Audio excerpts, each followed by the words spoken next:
We just lost the guy. Oh, guys coming behind. Good guys on the right. From behind. They're coming left too. Guys, if we can make it between that gap of those two buildings, we should get there. John, you ready to take your guys over there? Hey, Team A. Ready? I'll cover you down this way. Go.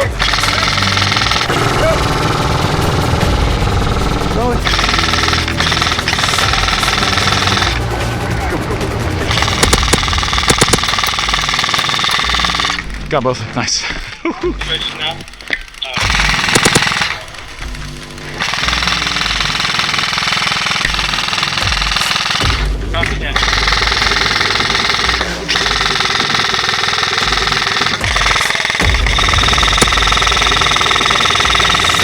Got him!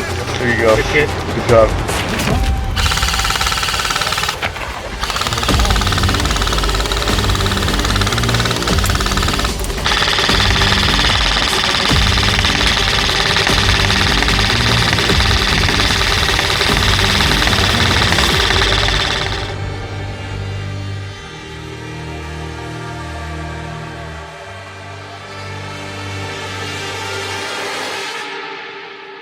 Hey everyone, welcome back to the channel. My name is Scott, and in this video we're taking a look at the brand new Krytac LMG.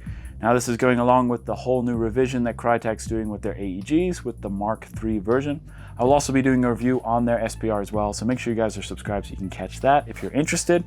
But we're taking a look at the LMG in this video. Now, this is the M version. This is the longer barrel one with a crane stock. You can also get this in a para version, which has a telescoping stock. Is also wired to the front and a little bit shorter of a barrel. Now on this channel, whenever I do a review on an airsoft gun, I like to make sure I really put it to the test. That way you guys can get a really good opinion on it and how it functions. And what I did is I took this to American Milsim's Revolt and I ran as support gunner for the entirety of the event. It was the first time I've ever run as support gunner at a Milsim event. There was a lot that I learned, but I did have a lot of fun playing that role.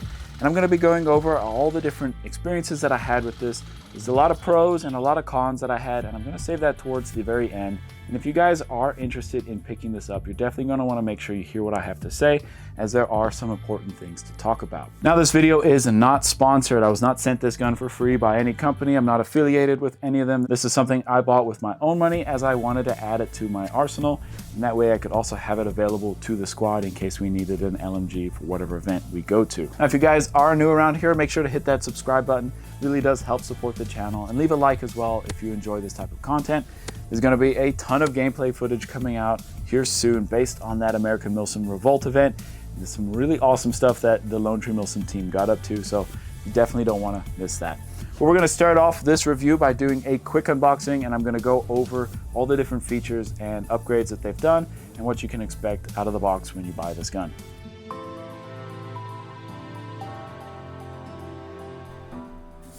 So when you first get this gun and you unbox it, you're going to get a Krytac sticker as well as a very detailed manual. You're also going to get an unjamming rod as well as a Dean to Tamiya adapter and a single rail segment. You're going to get the 5,000 round box mag. The LMG itself is very solid and very sturdy, and the box mag is just going to go into the mag well on the LMG. You can also run M4 mags in this gun. And to access a hop-up chamber, you're just going to pull down the charging handle on the left side. It does not lock in place.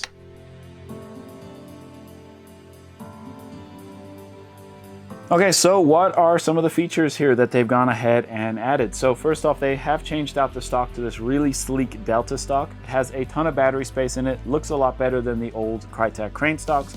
You can get a nice stick type battery in here or a nunchuck battery. There is a plenty bit of space here. If you got the para version, the battery is going to go in the front. Now the overall build of the gun feels really strong and really sturdy. The metal that they've used makes this gun feel really durable. It is pretty heavy at about 8.5 pounds, and when you have the box mag filled with BBs, that alone is another 5 pounds. Now in terms of the internals, I know it has a 6.05 Type 4 barrel in there, and it has a new Krytac hop-up that's clear that you can see through, and it has like a flat hop in there as well. So it's a really good barrel. I didn't have any issues with accuracy or range out on the field.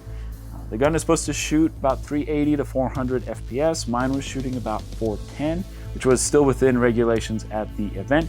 but you might want to keep that in mind. This gun was shooting a little hotter than they had said. Now in terms of the gearbox, they have gone ahead and made some adjustments. It is now drop-in gate MOSFET compatible, which is really nice in case you want to throw that in there. But there is a new upgraded MOSFET and FET system that they have in here, which does help with the trigger response.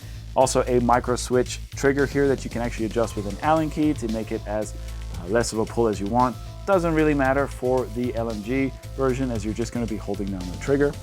It is wired to the Deans at the back, and every time you plug in a battery, it'll beep with how many cells there are, and it'll also let you know if the battery is also low, which is a kind of nice feature. The pistol grip is also redesigned, as well as some of the magazine functions and the selector switch. Everything feels like a nice upgrade. Now this LMG can also run with M4 mags in case you need to. The box mag is a glorified giant high cap. It holds about 5,000 rounds. It is powered by a 7.4 LiPo battery. I had a 1,000 milliamp in here and it worked perfectly. It's connected with Deans as well. And what's really nice about the box mag is it does separate where the battery goes and where the BBs go, so that way you don't have a mix. Kind of nicely designed like that. It is a little hard to get the cap off the end in case you want to refill it up. Just be careful you don't break it, as that does feel like that is a brittle point that could happen where you could break the door off the side. Now there is also a little slot that you can slide out if you wanted to go ahead and add dummy rounds. This will just go in the top rail segment and down into the box mag. It does make it look a little bit cooler. Now for the way that the box mag does work, there's a little switch on the bottom that you'll turn on, and there's a button that you can activate to activate the feeding mechanism. I'll go a little bit more in deep depth with that when I go over the pros and cons section. Now up at the front, you do have an M-LOK rail system where you can go ahead and add as many rails as you want. I've got a few on here, which was used to mount my cameras for the event. Underneath here, I do have a bipod. I also ran a vertical grip at times during the event. The very front here, I've added a sling mount here to the front. This gun is pretty heavy, so you're definitely gonna wanna have a 2-point sling, especially if you're gonna be playing for a long period of time. I had a 1-point sling for the first duration of the event, and it actually broke from the weight of the gun, just being all on 1 point. So I quickly changed to a 2-point sling, and that seemed to solve the issue. Okay, so let's go over the pros and cons, and we're gonna start with the cons, as I'm sure that is what you guys are most interested in hearing first. And first off, we're gonna talk about some of the external issues that I had. And the first one is gonna be this whole top rail system here. If you've been looking closely on the video, you can probably notice I have some zip ties here. And the reason for that is the release for the top rail segment is on this left side here. And if you're a right-handed shooter, this little release catch is gonna get hooked up on your plate carrier or whatever gear you're running, and it's just gonna release the whole thing and it's gonna fly forward. It happened a couple times at the event where the top rail segment with the optic flipped forward and got in my way, and it kept happening. So I had to go ahead and zip tie it during the event. Now it feels like a design flaw, as they should have had it on both sides, or at least on the right side, because here on the left, it just catches too easily on whatever you're wearing, and it also scratches immediately the first time you go to use it. Although lifting up the top rail really doesn't serve a function other than putting in the dummy rounds. So that's why I'm just gonna keep it zip tied from now on, because that was pretty annoying. Now the next issue I had was actually with the front of the gun here on the M-LOK rail system. But this whole bottom part here is locked in place by this little bolt nut here that you can twist, and it comes out like so. And that's where you would stick the battery. The issue that I had, and I noticed this even before I went to the event, this keeps popping off. The nut does not hold in there very tight, no matter how much you try. Before the event, I did add plumber's tape or Teflon tape to try and help secure it, but it still popped off a few times at the event. I'm planning on adding some blue Loctite to try and make sure that this never comes off again, because it was quite annoying as this kept falling off the front of the gun.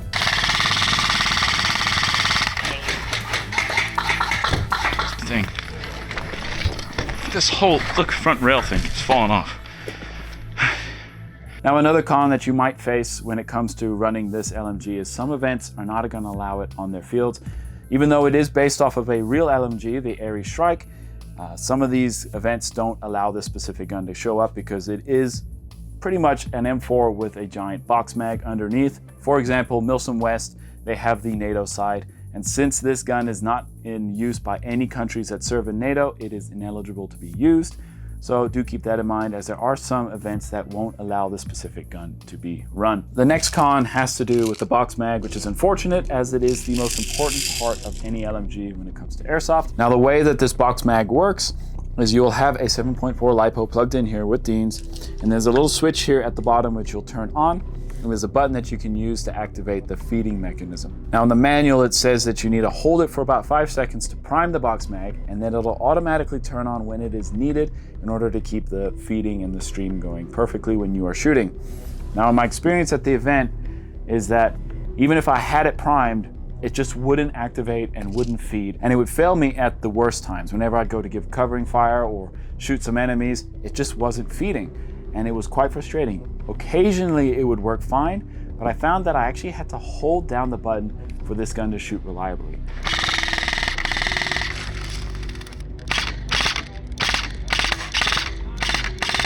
Come on, feed.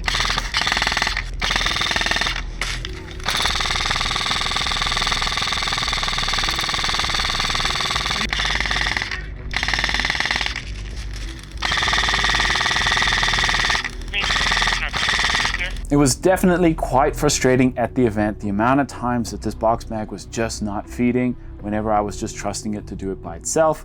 I just always had to find myself holding down the button in order to get this gun to shoot.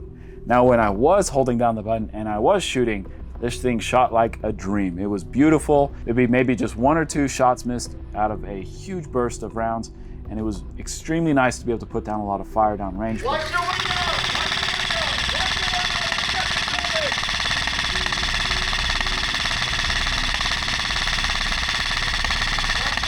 holding it that awkward way, with holding the button underneath, was just not ideal. I so wish that they would have had a system on here where there was maybe like some sort of contact point on the top of the box mag that when you plugged it in the gun, run into the gearbox, and every time you pulled the trigger, it would activate the feeding mechanism. That would have made this box mag absolutely perfect. What I'm probably gonna go ahead and do is get like this little pressure pad here, and I'm gonna maybe take this box mag apart, have this wired up to the front of the gun, so when I'm holding it like normal, I can then press and activate and get this box mag to feed like it should. But those are the issues that I had. It honestly feels like a lot of stuff that can be solved, and it feels like this gun was so close to being perfect. Now, the pros that I really like about it, I think it looks awesome. I think it looks fantastic, it looks mean, it's very durable in terms of the materials that it has. It does feel like it can withstand a lot of abuse, as long as these separate parts that keep coming apart are locked in place. This gun shot super accurately and super far and super fast. It had a really good rate of fire. I was quite impressed with the overall performance once I figured out how to shoot it right. Now the way I had this set up for the event is I did have a replica Elcan sight here on the front. This is a 1 to 4 times scope that you can switch between, as well as having a micro red dot. Had my scope cam on front and then also a rear cam on this side, so there was a lot of weight on the front. And the very end I had a tracer unit on there, which was a ton of fun at night because it was just a hailstorm of BBs that were all lit up, which was really cool.